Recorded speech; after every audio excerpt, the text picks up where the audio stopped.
Hello दोस्तों, स्वागत है आपका एग्जाम अभ्यास में। आज हम लेकर आए हैं अपनी बेसिक ग्रामर सीरीज की नई एक क्लास, जिसमें हम लोग आज पढ़ने वाले हैं मॉडल वर्ब्स और अपना हैज, हैव, हैड का यूजेस और डज, डिड और डू के यूजेस। ठीक है कि किस किस वर्ब को वो कहाँ कहाँ यूज होंगे।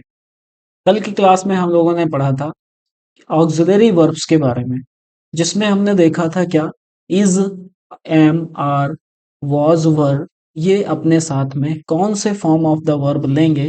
ठीक है, तो हमने देखा था ये अपने साथ में वी फोर यानी कि अपने साथ में आईएनजी फॉर्म लेंगे। आईएनजी फॉर्म कब लेंगे? जब ये आपका is, am, are auxiliary verb का काम करेंगे और इज आईएनजी जो होगी वो आपकी जो आईएनजी वर्ब की फॉर्म होगी वो आपका मेन वर्ब होगा। ठीक है, ये चीज देखा था हमने। और साथ में ये भी देखा था कि जब ये is, am, are helping verb यानी कि ऑक्सिलरी वर्ब का काम करेंगे साथ में, और क्या लेंगे अपने साथ में वी थ्री लेंगे यानी कि वर्ब की थर्ड फॉर्म लेंगे, तो उसमें क्या होगा? ये इसमें दो कंडीशंस होती थी। पहली कंडीशन एक्टिव वॉइस सेंटेंस होना होता था और दूसरा कंडीशन क्या थी? पैसिव वॉइस सेंटेंस होता था। ठीक है, पैसिव वॉइस। एक्टिव वॉइस कब होगा? जब इसके जो वी थ्री है वो हमारा एडजेक्टिव होगा, तब हमारा क्या सेंटेंस होता था? वो एक्टिव वॉइस होगा। और जब यही हमारा वी थ्री वो ऑक्सिलरी इज, एम, आर के बाद वी थ्री हमारा वर्ब का काम होगा, वर्ब की थर्ड फॉर्म होगी, तो हमारा जो सेंटेंस होगा वो हमारा किस फॉर्म में होगा? पैसिव वॉइस में होगा। ठीक है, पैसिव वॉइस में होगा। यहाँ तक हम लोगों ने कंप्लीट कर लिया था। अब अपना नेक्स्ट टॉपिक आता है हैज, हैव का डिस्कशन। ठीक है, चलिए चलते हैं अपने नेक्स्ट क्लास पर। तो शुरू करते हैं आज की क्लास। तो हैज, हैव, ठीक है, ये भी हमने देखा था क्या? ये जो हैज, हैव और हैड हैं, ठीक है, ये भी आपके क्या है? ऑक्सिलरी वर्ब भी हैं, ऑक्सिलरी वर्ब का भी काम करते हैं और मेन वर्ब का भी काम करते हैं। ठीक है, अब हम पढ़ क्या रहे हैं? ऑक्सिलरी वर्ब्स के बारे में पढ़ रहे हैं पहले। तो ऑक्सिलरी वर्ब्स का ये काम करेंगे, लेकिन अपने साथ में ये वी वर्ब की थर्ड फॉर्म को ऑलवेज अपने साथ में लेंगे। ठीक है, वर्ब की थर्ड फॉर्म। अच्छा, जब वर्ब की सिर्फ थर्ड फॉर्म होगी, जब यहाँ पे वर्ब की थर्ड फॉर्म होगी, तो ये यहाँ पे सेंटेंस अगर एक्टिव वॉइस में है, ठीक है, एक्टिव वॉइस में होगा, तब ये सिर्फ और सिर्फ अपने हैज, हैव, हैड के साथ में अपना वी थ्री फॉर्म ही आएगी। ठीक है, अगर सेंटेंस अगर पैसिव वॉइस होगा, इसके साथ में हैज, हैव, हैड जब लगा होगा और पैसिव वॉइस सेंटेंस होगा, तो ये अपने साथ में बीन लगा के वर्ब की थर्ड फॉर्म लेंगे। ठीक है, बीन प्लस वर्ब की third form. Okay, I hope ये समझ में आपको आया होगा। क्लियर आप बता सकते हैं कि अगर हैज, हैड, हैव, हैड अगर लगा होगा, इसके बाद में वर्ब की थर्ड फॉर्म होगी, सिंपली अगर थर्ड फॉर्म है में ये अगर ऑक्सिलरी वर्ब के काम करेंगे, अगर लास्ट फाइनल इसकी जो वर्ब होगा वो मेन वर्ब होगा, और वो वर्ब की थर्ड फॉर्म हुई, तो यह सेंटेंस एक्टिव वॉइस में है। अगर साथ में बीन लगा के वर्ब की थर्ड फॉर्म आ रही है आपकी, तो आपका सेंटेंस कौन सा हो जाएगा? वो आपका सेंटेंस पैसिव वॉइस में हो जाएगा। ओके, आई होप ये आपको स्टेटमेंट क्लियर हुए होंगे। ठीक है, ये रूल है। अब एग्जाम्पल से और क्लियर कर लेते हैं थोड़ा सा। ठीक है, तो एग्जाम्पल फर्स्ट हमारा है he has given a book. Okay, he has given a book. Second example ले लेते हैं, a book has been given by him. Okay, third example ले लेते हैं, ही हैज बीन गिवन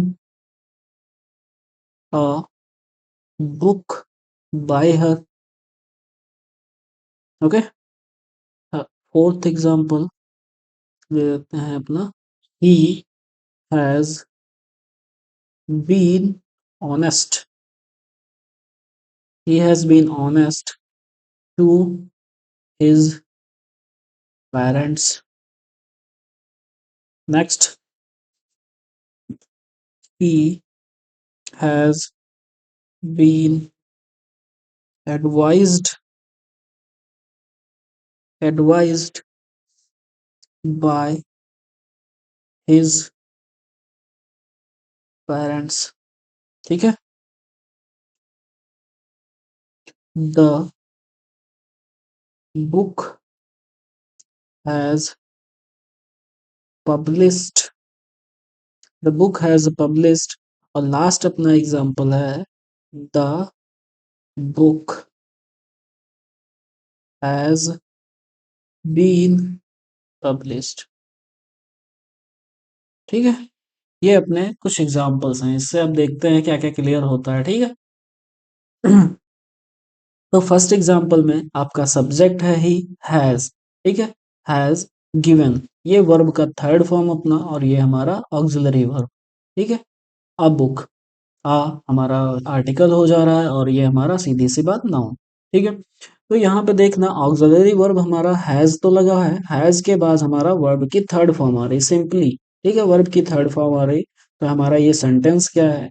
ये सेंटेंस हमारा एक्टिव वॉइस में है। ठीक है। हमारा ये सेंटेंस किस वॉइस में है? ये सेंटेंस हमारा एक्टिव वॉइस में। नेक्स्ट सेंटेंस में देखते हैं, a book has been given. यहाँ भी थर्ड फॉर्म है, वर्ब की थर्ड फॉर्म, और साथ में बीन भी लगा हुआ है। ठीक है। अभी हमने देखा था अगर साथ में हैज के साथ में ऑक्सिलरी वर्ब के साथ में अगर बीन लगा हुआ है आपका, ठीक है, बीन लगने के बाद आपकी वर्ब की थर्ड फॉर्म आ रही है, तो हमारा सेंटेंस क्या हो जाएगा? वो हमारा सेंटेंस पैसिव वॉइस में हो जाएगा। ठीक है। ये आपका सेंटेंस क्या हुआ? सेंटेंस हुआ पैसिव वॉइस में। आई होप ये दो सेंटेंस आपको क्लियर हुए होंगे, दो एग्जाम्पल आपको क्लियर हुए होंगे। ठीक है। नेक्स्ट एग्जाम्पल आता है, he has been given a book by her. ठीक है। तो यहाँ पे तो ऐसे भी देख सकते थे पहले वाले सेंटेंस में, चलो हम ऐसे भी देख सकते थे बाई लगा हुआ है, तो बाई से क्लियरली आप बता सकते थे कि हाँ ये पैसिव वॉइस है। लेकिन अगर ये भी है आपका, तो ये भी देख लेना। ठीक है। ऐसे ही जैसे ये आपका लगा हुआ है, यहाँ भी आप बाई को देखकर बता सकते हैं, और साथ में ही बीन भी लगा हुआ है, और वर्ब की थर्ड फॉर्म वी थ्री भी लगी हुई है, किसके साथ में? ऑक्सिलरी वर्ब हैज के साथ में। ठीक है। तो ये भी सेंटेंस अपना क्या हो जाएगा? पैसिव वॉइस में। ठीक है। आई होप ये तीन सेंटेंस आपको क्लियर हुए होंगे। चलते हैं next question, question number fourth पे। क्वेश्चन नंबर फोर्थ में गिवन है हमारा, he has been honest. He has been honest. ठीक है। To his parents. टू आपका प्रपोजिशन, प्रपोजिशन हमारा क्या लेगा? ऑब्जेक्ट ले रहा है। ठीक है। यहाँ पे ऑनेस्ट जो है ये हमारा एडजेक्टिव है। ठीक है। एडजेक्टिव हैज बीन, तो यहाँ पे हैज बीन लग के ये पूरा हमारा वर्ब की थर्ड फॉर्म यही होगी ना, वही ये हमारी वर्ब की थर्ड फॉर्म। क्यों? क्योंकि अभी देखा ना कि हैज आपका जो ऑक्सिलरी वर्ब होगा, ये क्या लेगा अपने साथ में? Third form of the verb लेगा, तो इसीलिए हमारा जो बीन है ये भी आपकी वर्ब की थर्ड फॉर्म हो गई। बीन आपका थर्ड फॉर्म लग के हमारा एडजेक्टिव आ जा रहा है। ठीक है। तो हमारा क्या हो जाएगा? एक्टिव वॉइस हो गया। ठीक है। कोई डिफरेंस नहीं पहले वाले सेंटेंस में और इस सेंटेंस में, बस इसमें क्या है? एडजेक्टिव आपका, ये ध्यान रखना। Okay. Now question number fifth, he has been advised. Advised तो हमारा, ये देखो अभी देखा था ना कि एस ई डी होगा तो हमारा वर्ब होगा, अगर सी ई होगा तो हमारा नाउन होगा। ठीक है। एडवाइज का अभी कल की क्लास में हमने पढ़ा था ये चीज। ठीक है। एडवाइज्ड बाय हिज पेरेंट, तो ये हमारा वर्ब की थर्ड फॉर्म हो गई, और ये हमारा बीन, बीन लग के हैज बीन लग के आया है, तो हमारा क्या सेंटेंस हो गया? पैसिव वॉइस में। ठीक है। आपको ये भी वॉइस क्लियर हुई होगी, ये कौन सा हो गया? पैसिव वॉइस में हो गया। थर्ड आपका सिक्स जो है, द बुक हैज पब्लिश्ड। अगर सिर्फ लगा हुआ है द बुक हैज पब्लिश्ड, तो ये तो सेंटेंस पूरा टोटली गलत हो गया। गलत कैसे हो गया? कि बुक को पब्लिश किया गया है, ना कि वो बुक अपने आप पब्लिश्ड हो गई। ठीक है। तो ये तो ऑलवेज जो सेंटेंस होगा ये तो पैसिव वॉइस में बनेगा ही बनेगा। ठीक है। तो लास्ट वाला जो सेवंथ क्वेश्चन, ये पहले सिक्स गलत हो गया। लास्ट वाला सेवंथ क्वेश्चन है, the book has been published. Okay, ये पूरा करेक्ट है। क्यों? क्योंकि ये जो सेंटेंस बनेगा वो एक्टिव वॉइस में नहीं, हमारा पैसिव वॉइस में बनेगा। ओके। आई होप ये दोनों सेंटेंस यहाँ तक ये छह एग्जाम्पल लेकर आपको क्लियर हुआ होगा कि हैज, हैव, हैड के साथ में वी थ्री, एक्टिव वॉइस कब होगा और पैसिव वॉइस कब होगा। जब एक्टिव वॉइस सिर्फ और सिर्फ सिंपल V3 हो तो हमारा एक्टिव वॉइस है। अगर हैज हैव के साथ में हैड के साथ में बीन लग के V3 आ रहा है तो हमारा सेंटेंस क्या हो जाएगा, पैसिव वॉइस हो जाएगा। ठीक है, चलो आई होप ये क्लियर हुआ होगा। चलते हैं नेक्स्ट टॉपिक। ठीक है, नेक्स्ट अपना क्या था, ऑक्सिलरी वर्ब ही पढ़ रहे थे जिसमें था हमारा डू, डज एंड डिड। ठीक है, तो हमने कौन कौन सी फॉर्म ऑफ द वर्ब देख ली थी। हमने इज एम आर देख लिया, auxiliary verb is am are, was were देख लिया, हैज हैव हैड भी देख लिए।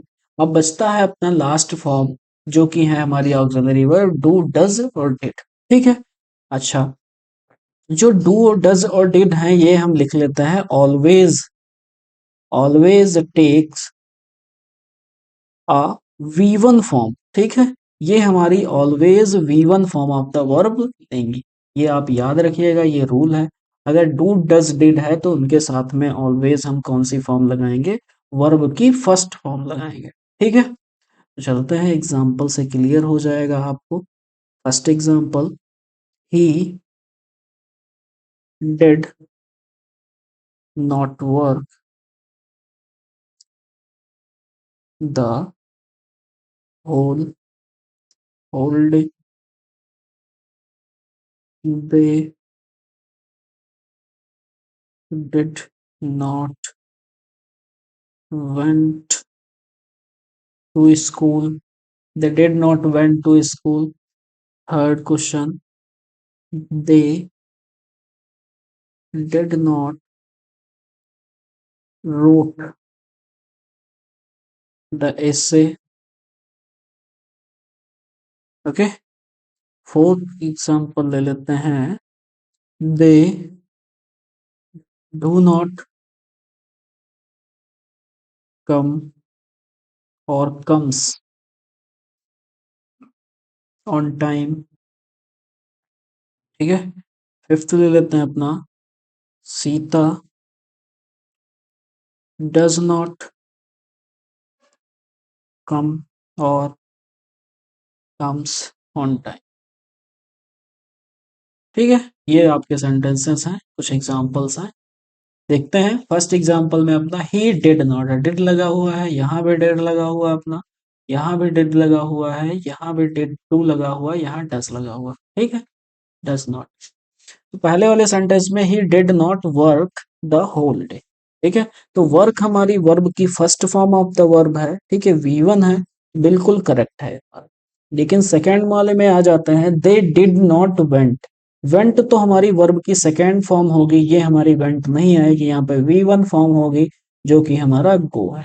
ठीक है, they did not go to school. Okay, अब ये हमारा सेंटेंस बिल्कुल करेक्ट है। पहला वाला तो करेक्ट था ही, क्यों, क्योंकि हमारा डिड और डू और डज के बाद में हमारा सिर्फ ऑलवेज क्या आएगा, ऑलवेज टेक वर्ब की फर्स्ट फॉर्म। ठीक है, V1 फॉर्म लेंगे।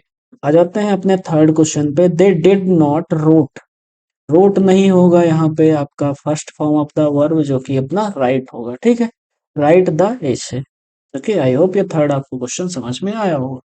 ना चलते हैं अपने नेक्स्ट क्वेश्चन पे, question number 4, they do not come और कम्स ऑन टाइम। ठीक है, तो हमें V1 फॉर्म लेनी है ना, V1 फॉर्म।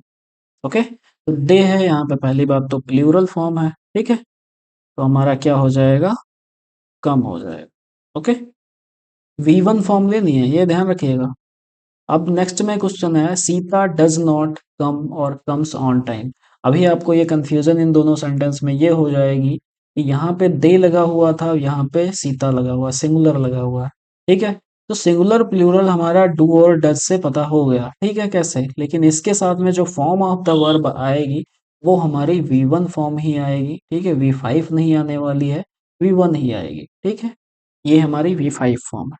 ओके, V5 जिसके साथ में हम सिंगुलर बनाते थे, जब हम वर्ब की फर्स्ट फॉर्म में एस और ईएस ऐड करते थे तो वो V5 form of the verb हमारी बन जाती थी। ठीक है, आई होप आपको ये सारी समझ में आई होंगे। डू, डज और डिड की, डिड अपने साथ में क्या लेंगे, लेंगे क्या अपने साथ में, वर्ब की, ऑलवेज वर्ब की फर्स्ट फॉर्म लेंगे। ठीक है, और कुछ एग्जाम्पल से आपको बिल्कुल क्लियर हुआ होगा। ठीक है, अब चलते हैं जो कि बहुत ज्यादा इंपॉर्टेंट है, जिसे हम लिख लेंगे अभी वेरी वेरी इंपॉर्टेंट, ठीक है, जो कि हमारा वेरी वेरी इंपॉर्टेंट है।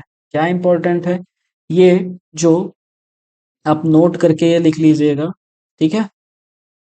ये जो फर्स्ट पॉइंट में है, ये जो डू और डज और डिड, ठीक है, ये हैं, इनका क्या होगा, ये एज एन ऑक्सिलरी, समझिएगा बात को क्या कहने जा रहे हैं, ये as an auxiliary auxiliary verb, जब ये ऑक्सिलरी वर्ब का यूज होगा, जब यहाँ पे ये ऑक्सिलरी वर्ब के उस पे प्लेस पे होंगे, ठीक है, ऑक्सिलरी वर्ब, तो ये ऑलवेज अपने साथ में क्या लगेंगे, इज, ये अपने साथ में क्या है, इनका हम ऐसे कह सकते हैं, इनका यूज जब ये ऑक्सिलरी वर्ब के उस पे होंगे तो इनका यूज हम पॉजिटिव सेंटेंसेस में नहीं करते हैं, ठीक है। They are always used in negative sentences, इनका हम पॉजिटिव सेंटेंसेस में, पॉजिटिव सेंटेंसेस में ये यूज नहीं होते हैं। क्या, do does did as an auxiliary verb, फिर से देखिएगा बात बोल क्या रहे हैं, do does did as an auxiliary verb, ये ऑक्सिलरी वर्ब के प्लेस पे वर्क ये सिर्फ और सिर्फ नेगेटिव सेंटेंसेस में करेंगे, पॉजिटिव सेंटेंसेस में ये वर्क नहीं करेंगे, ठीक है। तो ये वर्क किस में करेंगे, ये जो डू डज डिड है, ठीक है, ये वर्क किसके साथ में करेंगे, ऑलवेज विद नेगेटिव सेंटेंसेस, ठीक है, एज एन ऑक्सिलरी वर्ब हम की बात कर रहे हैं, एज एन ऑक्सिलरी वर्ब, ठीक है, एज एन ऑक्सिलरी वर्ब, ये यूज्ड किसके साथ में होंगे, सिर्फ और सिर्फ नेगेटिव सेंटेंसेस के साथ में, सेंटेंसेस के साथ में और इंटेरोगेटिव सेंटेंसेस के साथ में, ठीक है, इंटेरोगेटिव सेंटेंसेस के साथ में यूज होंगे। अच्छा, इंटेरोगेटिव सेंटेंसेस जिसके लास्ट में आपको क्वेश्चन मार्क दिखे, ये नहीं कि आपको पहचानना है कि क्वेश्चन वर्ड है, अगर उसके सामने व्हाट हु विच ये सब है तो आपका क्या है, इंटरोगेटिव सेंटेंस है, नहीं, वो सेंटेंस नहीं जिसके साथ में हमारा क्या है, क्वेश्चन वर्ड, क्वेश्चन मार्क लगा हुआ है, वो सेंटेंस है इंटरोगेटिव, ठीक है। तो ये दोनों आप बिल्कुल रट लीजिएगा, याद कर लीजिएगा, कैसे, क्या, ये डू और डज सिर्फ और सिर्फ एज एन ऑक्सिलरी वर्ब, ये किसके साथ में रहेंगे, पॉजिटिव सेंटेंसेस के साथ में नहीं रहेंगे, और लगेगा सिर्फ क्या, हमारा नेगेटिव सेंटेंस सेंटेंस होगा, तभी ये do does did as an auxiliary verb work करेंगे, वैसे नहीं करेंगे, ठीक है। और ये नेगेटिव सेंटेंसेस और इंटरोगेटिव सेंटेंसेस में ही यूज होंगे, ठीक है। आई होप ये इतना आपको समझ में आया होगा। अब चलते हैं नेक्स्ट। अभी हमने देखो एग्जाम्पल जितने भी यहाँ पे है ना, सारे नेगेटिव वाले हैं। यहाँ भी देखो नॉट लगा हुआ है, और यहाँ भी देखो नॉट है, नॉट है, नॉट है, नॉट है, ठीक है, सारे नेगेटिव सेंस में यूज हुए हैं। बस इसका भी इंट्रोगेटिव हम बता दे रहे हैं कैसे इंट्रोगेटिव में यूज होते हैं। तो एक सेंटेंस ले लेते हैं अपना example, did you study study, ठीक है, डिड यू स्टडी स्टडी, ये आपका इंट्रोगेटिव सेंटेंस है, क्यों, क्योंकि यहाँ पे क्वेश्चन पूछ रहा है, ठीक है, इंट्रोगेटिव है आपका, ओके।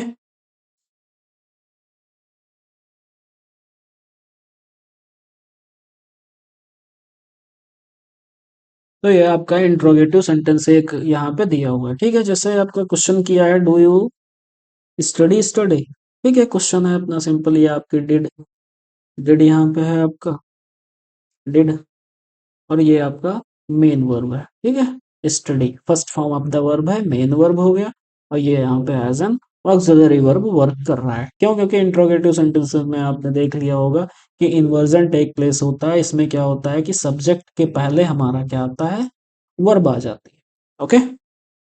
तो अगर इसका हम आंसर देना, जैसे आंसर तुम दोगे जैसे यस आई डिड स्टडी, ये इसका आंसर जैसे हम करें तो ये पॉजिटिव सेंस में आ रहा है ना, पॉजिटिव आंसर है, लेकिन हमारा डिड जो है वो पॉजिटिव के साथ हम यूज नहीं करेंगे, ठीक है, एज एन ऑक्सिलरी, क्यों, क्योंकि स्टडी हमारा मेन वर्ब हो जाएगा और डिड हमारा क्या हो गया, ऑक्सिलरी वर्ब हो, नहीं, इसका आंसर अगर तुम्हें करना है तो नो, आई डिड नॉट,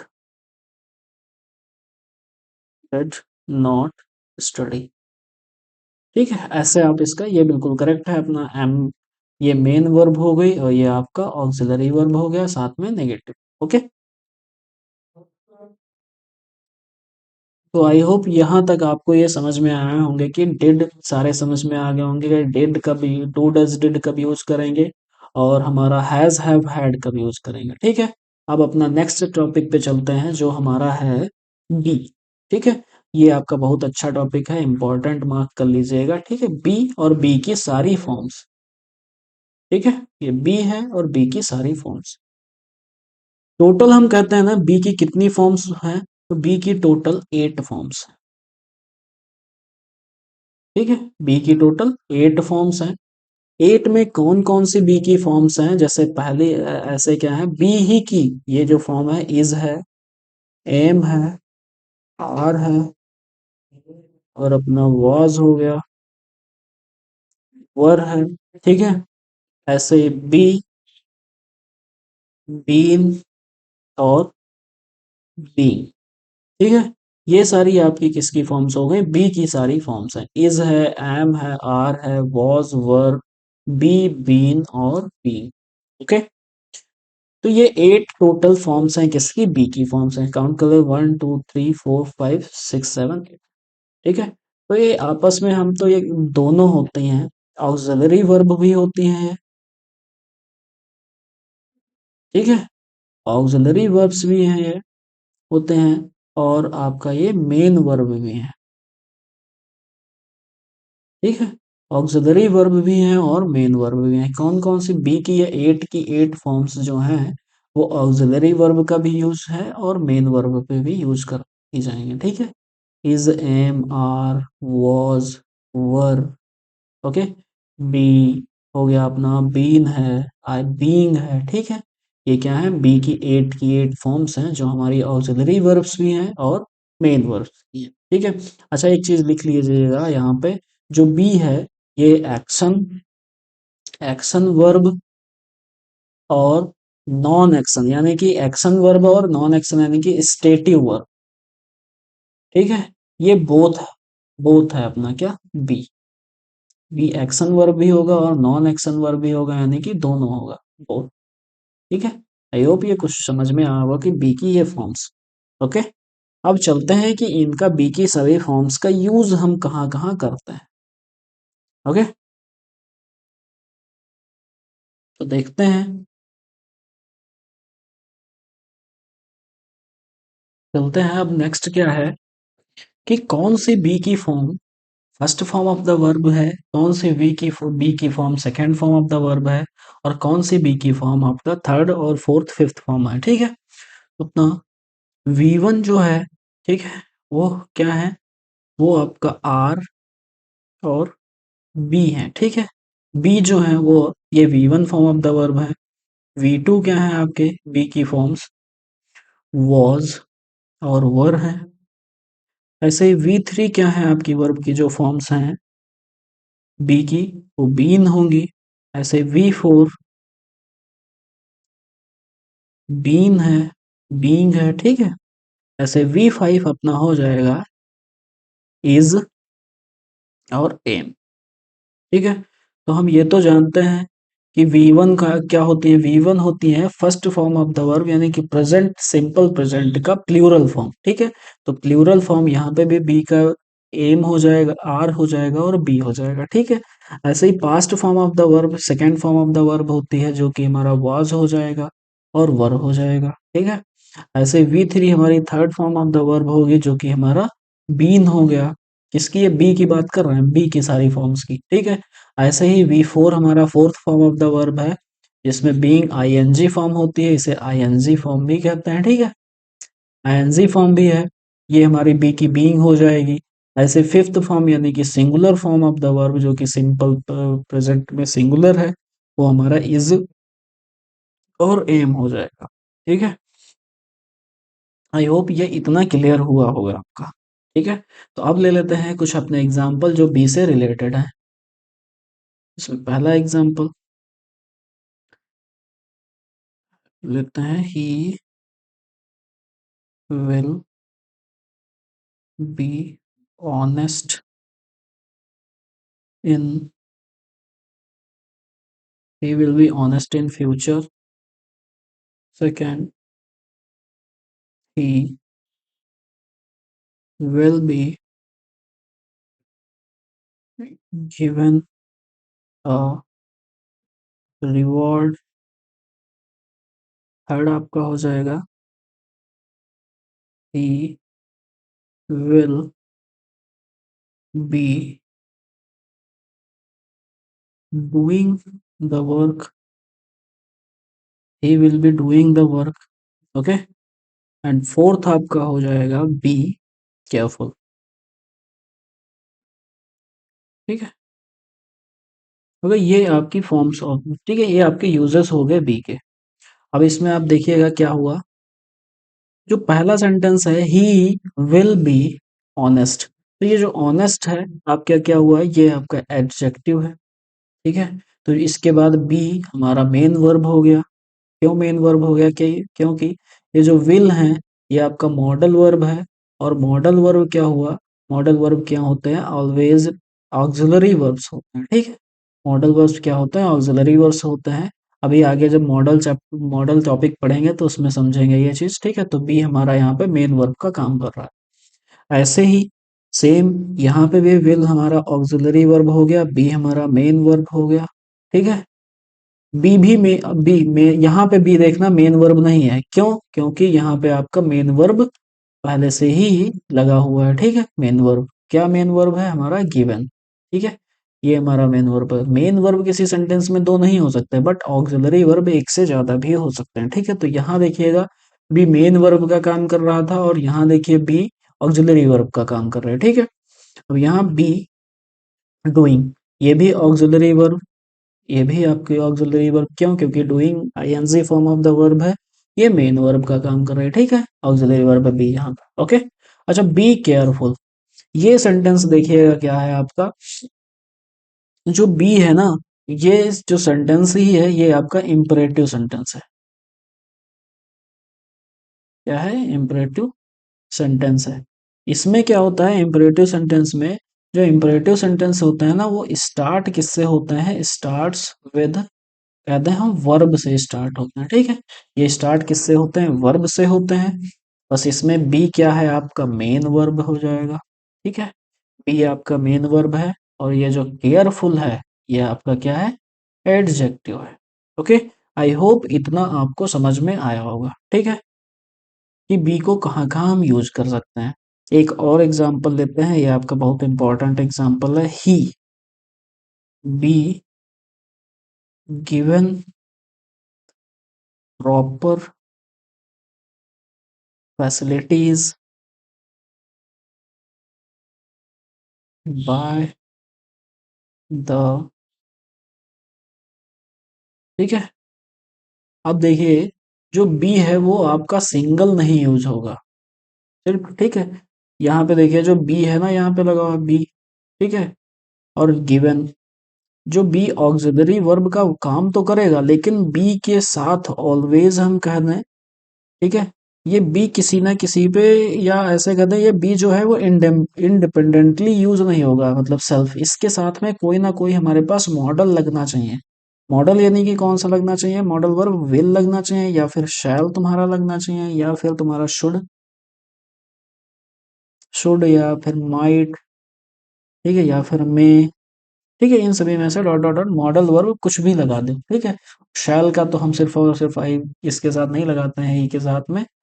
आगे देखते हैं। ठीक है, तो यहाँ पे क्या लग जाएगा अपना, कोई भी चीज मॉडल वर्ब। ठीक है, तो बी यहाँ पे एक चीज नोट कर लीजिएगा, बी अकेला नहीं आएगा, बी किसके साथ आएगा, किसी ना किसी मॉडल वर्ब पे ये डिपेंडेंट होके आएगा। ये ऑलवेज क्या होगा, टेक लेगा मॉडल वर्ब। ठीक है, ये ऑलवेज मॉडल वर्ब लेगा अपना, कोई ना कोई, ये सिर्फ अपना कह सकते हैं इंडिपेंडेंट नहीं आएगा, बट एक्सेप्ट इसके केस में इम्परेटिव सेंटेंसेस को छोड़ करके। इम्परेटिव सेंटेंसेस को छोड़ करके बी अकेला कभी आएगा ही नहीं। जब भी आएगा तो इसके साथ में एक मॉडल वर्ब जरूर होगा। ठीक है, मॉडल वर्ब जरूर होगा। ओके, आई होप ये बी के फॉर्म्स आपको समझ में आया हो। ठीक है, अब चलते हैं बी का नेक्स्ट फॉर्म जो कि बीन है।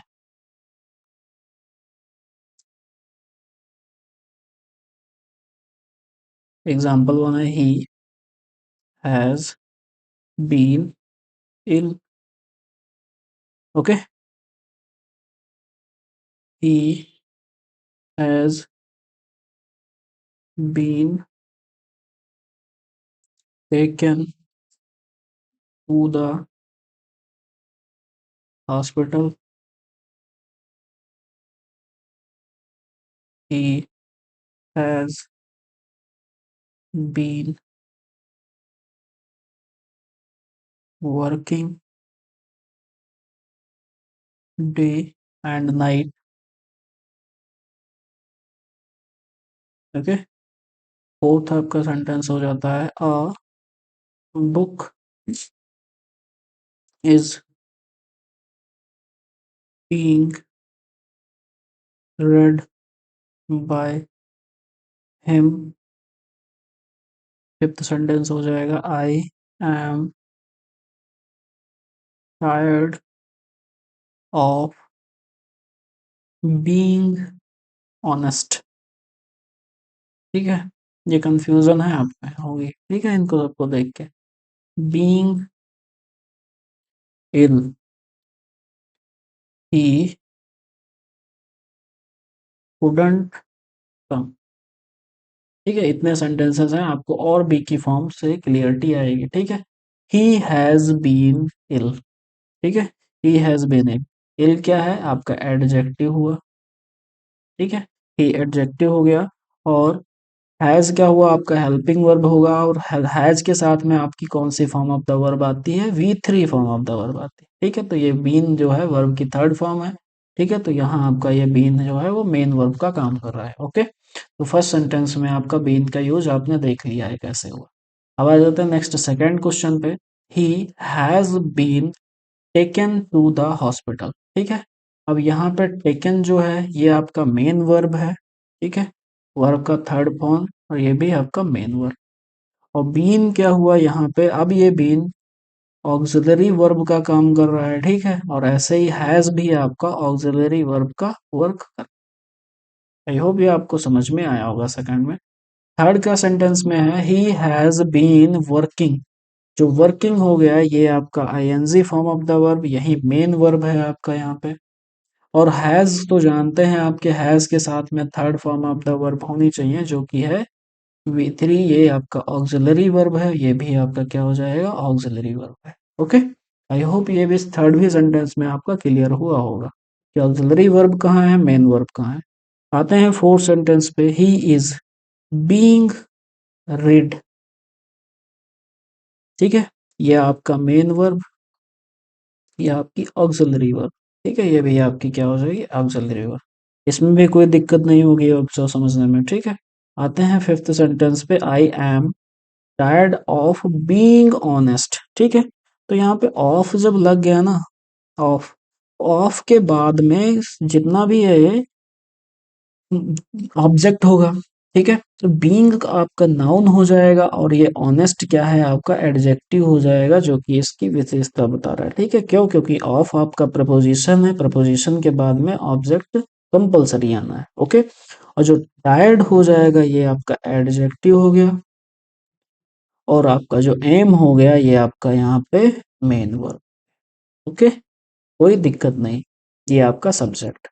सिक्स्थ क्वेश्चन में बीइंग इल। ठीक है, बीइंग इल, इल तो आपका एडजेक्टिव हुआ। ओके, अब एडजेक्टिव किसी ना किसी की तो विशेषता बता रहा ना, ये तो नाउन हो गया आपका। नाउन क्या ये फॉर्म में है आपका, ओके ये नाउन नहीं आपका, ये पार्टिसिपल हो गया। ठीक है, पार्टिसिपल जो कि एडजेक्टिव होता है। ठीक है, ING form of the verb. ही आपका यहाँ पे सब्जेक्ट हुआ, कुडंट का वर्ब हो गया, और कैम। ठीक है, ये भी आपका वर्ब हो गया होगा। तो आई थिंक यहाँ से आपको समझ में आया होगा कि बीन कहाँ कहाँ यूज किया जा सकता है।